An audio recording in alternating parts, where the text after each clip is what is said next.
अब हम नेक्स्ट जे छे से 8टा प्रश्न तक के हम विवेचन क देने रही। अब 79 देखियो, 79 आबि जाओ। 79 अहाँ के भ गेल वर्ण रत्नाकर, जे कि वर्ण रत्नाकर विभक्त अछि। त नॉर्मल क्वेश्चन छे, बहुत इजी क्वेश्चन छे, नॉर्मल क्वेश्चन छे, इजी क्वेश्चन, एकरा इजी क्वेश्चन कहल जाए। या कनी वर्ण रत्नाकर के कनी गहराई में चल जैते त कनी दिक्कत छले।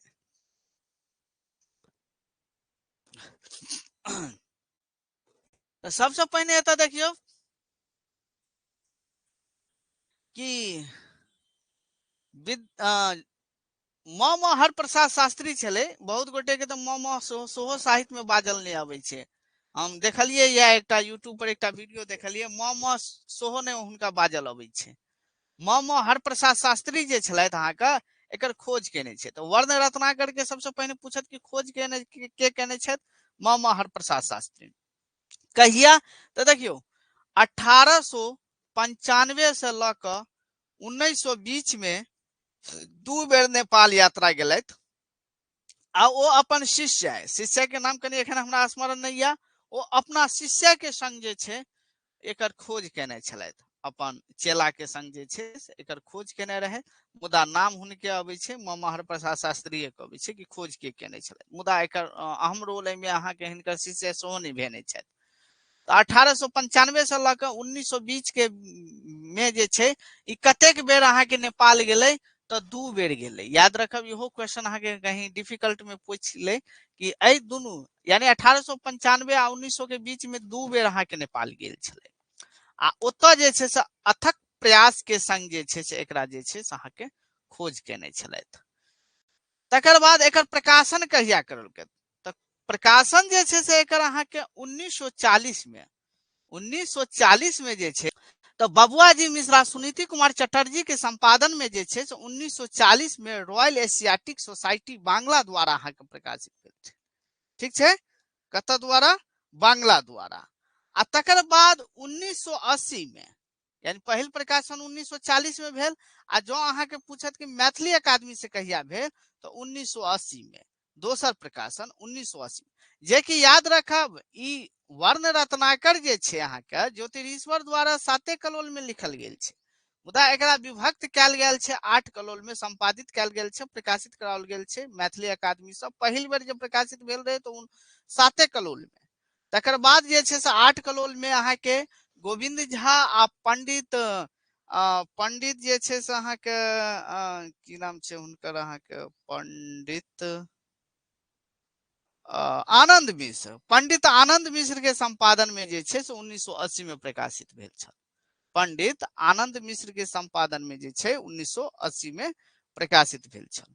तो याद रखब, जो वर्ण रत्नाकर के लेखक के छे तो ज्योतिरीश्वर ठाकुर, वर्ण रत्नाकर के खोज के केलथि तो म हर प्रसाद शास्त्री। वर्ण रत्नाकर के खोज कहिया कैल गेल तो 1895 से लक 1900 बीच में 2 बेर, यानी 1895 से लक 1900 के बीच में कैल गेल। अगर पहिल प्रकाशन कहिया भेल तो 1940 में। कत से भेल तो बंगाल से भेल। किनका संपादन में भेल तो सुनीति कुमार चटर्जी और बबुआजी मिश्र। मैथिली अकादमी से कहिया भेल तो 1980 में भेल। किनका संपादक में भेल तब पंडित गोविंद झा और आनंद मिश्र के संपादक में भेल। कते कलोल में विभाजित अछि तो अहाँ के 8 कलोल में, जे कि प्रश्न पूछने छे 8 कलोल में। ठीक छे? और 8 कलोल के जरूर नाम याद रखब। पहिल कलोल के नाम की भ गेल? नगर वर्णा। दोसर नायक, कम से कम पहिल आ दोसर जरूर याद रखब, नायक वर्णा। तेसर भ गेल स्थान वर्णा, स्थान वर्णा। चारिम भ गेल ऋतु वर्णा। पांचम भ गेल प्रयाण वर्णा। छठम भ गेल अहाँ के भट्टादिक वर्णा, भट्टादिक वर्णा। और राजपूत कुल वर्णा अहाँ के भ गेल, या कला वर्णा भ गेल, कला वर्णा या राजपूत कुल वर्णा 8म भ गेल। ठीक छे? तो अब हमरा लगैया जे एहिमे अहाँके कोनो प्रकार के दिक्कत नहीं हैत। जो अहाँके पूछत पहिल कलोल के नाम की है तो नगर वर्णा। चारिम भ गेल अहाँके ऋतु वर्णा, जे कि अहाँके तिलकोर भाग 2 में सेहो देल गेल अछि, याद रखब।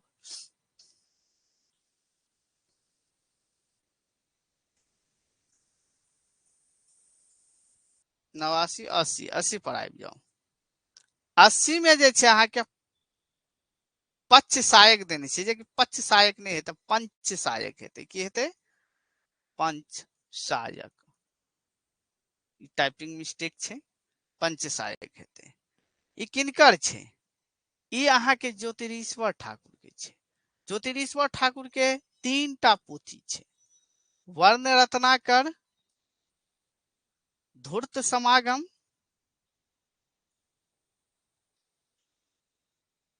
पंच सहायक। हाले में एक पोथी के और खोज कैल गेल, रंग शेखर, याद रखब। क्योंकि कतौ न कतौ प्रश्न रिपीटेड क्वेश्चन छै। फिलहाल पुरनका जते कंटेंट या ओहिमे 3टा अहाँके भेटत, मुदा हाल में एक पोथी के और खोज कैल गेल छै, जेकरा अहाँके लगाओल जाइ छै कि ई अहाँके ज्योतिरीश्वर के छै। तो वर्ण रत्नाकर अहाँके मैथिली साहित्यक पहिल गद्य ग्रंथ भ गेल, उत्तर भारत के पहिल गद्य ग्रंथ भ गेल। धूर्त समागम जे कि प्रहसन भ गेल, नाटक भ गेल। मैथिली साहित्यक पहिल नाटक भ गेल, प्रहसन भ गेल। और आदि कालक सामग्री सेहो भ गेल। वर्ण रत्नाकर आदि कालक सामग्री भ गेल, धूर्त समागम आदि कालक सामग्री भ गेल। पंच सहायक जे छै से कि मैथिली साहित्यक नहीं अछि, ई संस्कृत में अछि, आ रंग शेखर संस्कृत में या। पंच सहायक आ रंग शेखर अहाँके काम शास्त्रीय पोथी भ गेल। काम शास्त्रीय, काम शास्त्रीय पोथी भ गेल। ठीक छै, एते याद रखब। अब एहिमे किछु ऑप्शन सेहो देल गेल छै। यदि मान लिया एठाम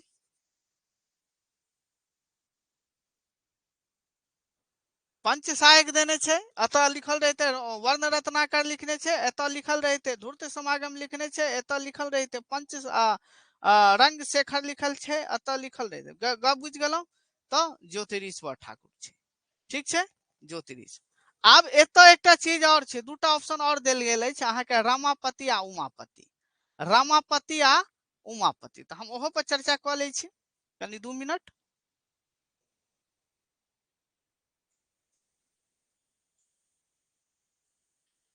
ज्योतिरीश्वर वाला तो भ गेल। मान लिया रमापति अहाँके देने रहत, तो रमापति अहाँके कीर्तनिया नाटककार छथि। रमापति कीर्तनिया नाटककार छथि। आ पंच सहायक के जगह पर यदि अहाँके देने रहे तो रुक्मिणी हरण। की? रुक्मिणी हरण के रचनाकार छै तो रमापति।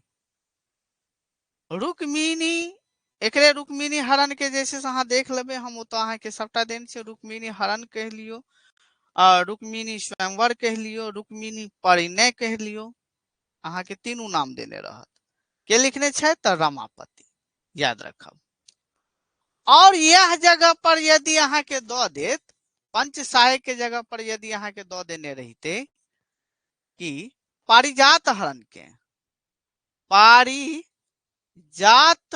हरण के लेखक के छथि, तो उमापति के भ जैते? उमापति, याद रखब। चलू, अब कोनो दिक्कत नहीं। अगला प्रश्न पर हम जाए, 81 पर आबि जाइ छी।